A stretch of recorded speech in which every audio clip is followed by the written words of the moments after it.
Shalom dan puji Tuhan saudara atas kebaikan Tuhan kepada kita semua, sehingga pada hari ini kita boleh bersama lagi di dalam ringkasan pelajaran Sekolah Sabat, pelajaran pertama dalam triwulan yang pertama tahun 2023 yang bertajuk Sebahagian daripada Keluarga Tuhan. Untuk memulai pembelajaran kita, mari kita berdoa. Bapa Syurgawi, terima kasih atas kebaikan-Mu karena bersama dengan kami sementara kami mempelajari pelajaran Sekolah Sabat kami pada minggu ini. Dalam nama Yesus kami berdoa. Amin. Kita teruskan pelajaran Sekolah Sabat kita yang bertajuk Sebahagian daripada Keluarga Tuhan. Nah, minggu ini kita akan meneroka keistimewaan dan tanggung jawab menjadi sebahagian daripada keluarga Tuhan. Bacaan Alkitab seperti yang ada di skrin saudara. Ayat hafalan terdapat di dalam 1 Yohanes 3 ayat 1 mengatakan, "Lihatlah betapa besarnya kasih yang dikaruniakan Bapa kepada kita, sehingga kita disebut anak-anak Tuhan, dan memang kita adalah anak Tuhan.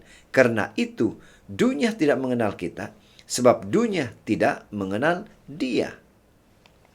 Saudara, untuk memahami pelajaran Sekolah Sabat kita pada minggu ini, kita akan membagikan kepada 5 topik pembahasan.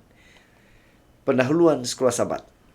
Bukankah kita sekalian atau semua kita mempunyai satu Bapa? Bukankah satu Tuhan menciptakan kita? Melaiki 2 ayat 1, 2 ayat 10. Kita berkongsi asal-usul dan Bapa yang sama. Adakah itu menjadikan kita sebahagian daripada keluarga Tuhan? Jika kita adalah sebahagian daripada keluarga Tuhan, apakah yang boleh kita terima daripada Bapa kita?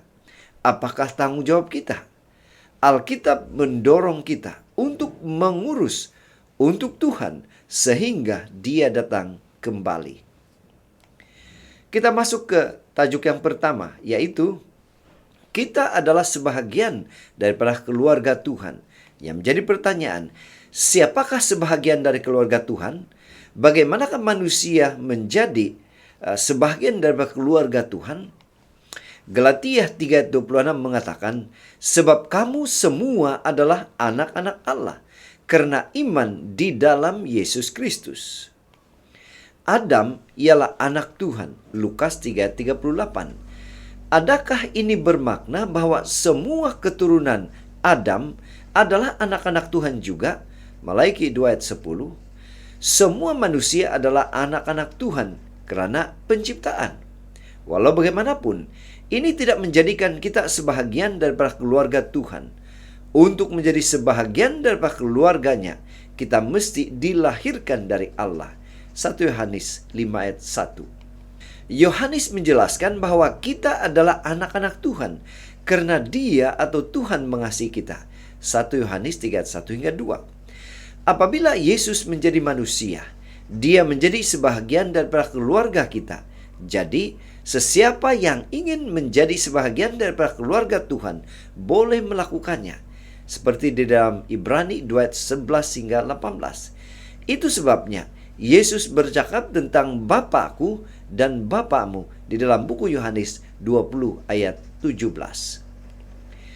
Kita ke tajuk yang kedua, yaitu Tuhan adalah pemilik segala sesuatu.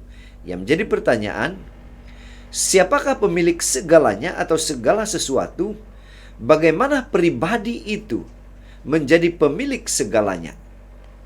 Mazmur 50 ayat 12 mengatakan, "Sebab punyakulah dunia dan segala isinya."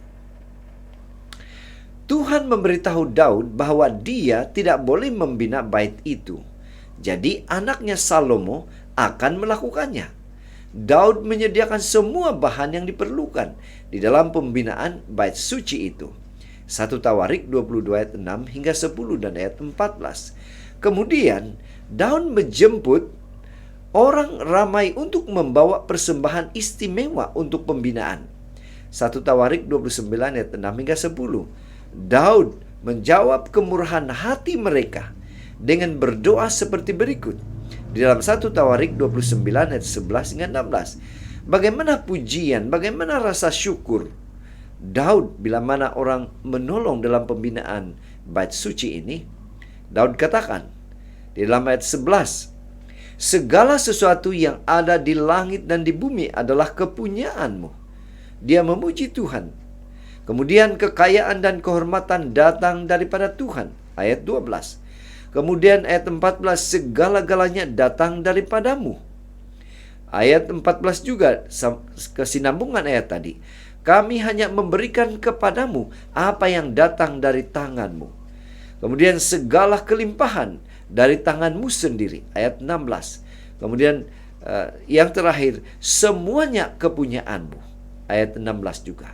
Nah saudara, semua yang kita miliki adalah milik Allah. Oleh itu, kita mesti memuji Dia dan bersyukur kepada Tuhan atas kebaikan, atas kemurahan Tuhan kepada kita. Pena Inspirasi menjelaskan, segala sesuatu yang manusia terima dari Allah adalah masih merupakan kepunyaan Allah. Barang apapun yang Allah berikan dalam bentuk harta dunia yang mahal dan indah itu telah diletakkan di dalam tangan manusia untuk menguji mereka. Untuk menguji berapa dalamnya kasih mereka kepada Tuhan dan penghargaan mereka terhadap kebajikannya. Apakah itu berbentuk harta kekayaan ataupun kepintaran otak? Semuanya itu harus diletakkan di kaki Yesus sebagai satu persembahan sukarela. Dan sementara itu, si pemberinya bersama-sama dengan Daud akan berkata, karena daripadamu juga semuanya itu, dan adapun kami mempersembahkannya ini, ia itu daripada tanganmu juga asalnya. Kita ke tajuk yang ketiga, yaitu sumber tersedia untuk keluarga Tuhan. Jadi pertanyaan, apa sumber daya yang tersedia itu? Bagaimana keluarga Tuhan boleh mendapatkan yang tersedia itu? Filipi 4 ayat 19 mengatakan, Allahku akan memenuhi segala keperluanmu menurut kekayaan dan kemuliaannya dalam Kristus Yesus. Allah adalah pemilik segala sumber di muka bumi ini. Dia bersedia memberikannya kepada anak-anaknya. Walau bagaimanapun, hadiah terbesar yang Dia berikan atau Tuhan berikan kepada kita ialah anaknya, Yesus Kristus, yang mati di kayu salib. Yohanes 3:16. Apakah kurnia rohani dan jasmani yang Tuhan tawarkan kepada kita? Saudara, inilah kurnia rohani, kurnia rahmat yang Tuhan berikan kepada kita, yaitu kehidupan, kewujudan kita sebagai manusia. Kisah 17 ayat 25. Kemudian Dia mengaruniakan keselamatan. 1 Petrus 1 ayat 5. Dia mengaruniakan Roh Kudus. Lukas 11:13. Dia mengaruniakan karunia-karunia rohani. 1 Korintus 12 ayat 7 hingga 11. Dan Dia memberikan berkat-berkat harta benda. Matius 6 ayat 31 hingga 33. Tajuk yang keempat, yaitu tanggung jawab ahli keluarga Tuhan. Apa tanggung jawab kita sebagai ahli keluarga Tuhan? Bagaimana kita melakukan tanggung jawab itu? Firman Tuhan dalam Ulangan 6 ayat 5 katakan, kasihilah Tuhan Allahmu dengan segenap hatimu dan dengan segenap jiwamu dan dengan segenap kekuatanmu. Tuhan telah memberikan segala-galanya kepada kita. Dan Dia telah melantik kita sebagai pengurus dari segala pemberian itu. Kejadian 1 ayat 27 hingga 28. Tuhan juga mengharapkan belas kasih. Belas kasih yaitu Matius 20:37 katakan. Nah, yang menjadi pertanyaan ialah bagaimanakah kita dapat menunjukkan bahwa kita mengasihi Tuhan? Saudara, Yohanes menjelaskannya. Sebab inilah kasih karunia Allah, yaitu bahwa kita menuruti perintah-perintahnya. Perintah-perintahnya itu tidak berat. 1 Yohanes 5 ayat 3. Mengasihi Tuhan melibatkan mematuhi perintahnya. Kita tidak boleh mengatakan bahwa kita mengasihi Tuhan atau Bapa surgawi kita jika kita tidak bersedia untuk menuruti Dia atau menuruti perintahnya. Harta di sorga, tajuk yang kelima. Yang menjadi pertanyaan, apa yang harus kita lakukan dengan apa yang kita miliki? yang kita miliki di dunia seperti harta, talenta, masa, dan sebagainya. Matius 6 ayat 19 mengatakan, "Janganlah kamu mengumpulkan harta di bumi. Di bumi ngengat dan karat merosakkannya, dan pencuri membongkar serta mencurinya." Jika Tuhan memberi kita segala-galanya dan meminta kita untuk menjaganya, mengapakah Yesus berkata bahwa kita tidak boleh mempunyai harta di bumi? Ada orang di dalam Alkitab yang kaya raya dan tetap setia kepada Tuhan, seperti Abraham, seperti Ayub. Namun, kepercayaan mereka tidak diletakkan pada kekayaan mereka. Mereka menganggap kekayaan mereka sebagai sesuatu yang sementara, dipinjam, boleh digunakan. Dalam Ayub 1 ayat 21. Yesus mendorong kita untuk mengumpulkan harta di sorga. Matius 6 ayat 20. Yang menjadi pertanyaan, bagaimana kita dapat melakukan hal ini? Kita boleh melakukan hal ini dengan menjadikan Tuhan dan pekerjaan Tuhan sebagai keutamaan kita. Matius 6 ayat 33. Kemudian yang kedua, menggunakan sumber daya kita untuk memenuhi keperluan kita. 1 Timotius 5 ayat 8. Yang ketiga, bagaimana memberitakan Injil melalui bercakap dan teladan kita. Roma 10 ayat 14 hingga 15. Dan yang terakhir, dengan cara apa? Dengan memberkati orang lain dengan sumber dan tindakan kita. Lukas 10 ayat 36 hingga 37. Pena Inspirasi juga menguatkan atau menjelaskan hujah ini. Bersopanlah kepada mereka yang Anda hubungi. Dengan itu kamu akan berbudi bahasa kepada Tuhan. Pujilah Tuhan, pujilah Dia karena kebaikannya. Dengan demikian kamu menjadi saksi baginya. Dan kamu sedang mempersiapkan diri untuk persekutuan dengan malaikat. Anda sedang belajar di dunia ini bagaimana untuk bertingkah laku di dalam keluarga Kristus di sorga. Gunakanlah setiap waktu untuk membiasakan diri dengan prinsip yang mesti diikuti oleh anak-anak Tuhan.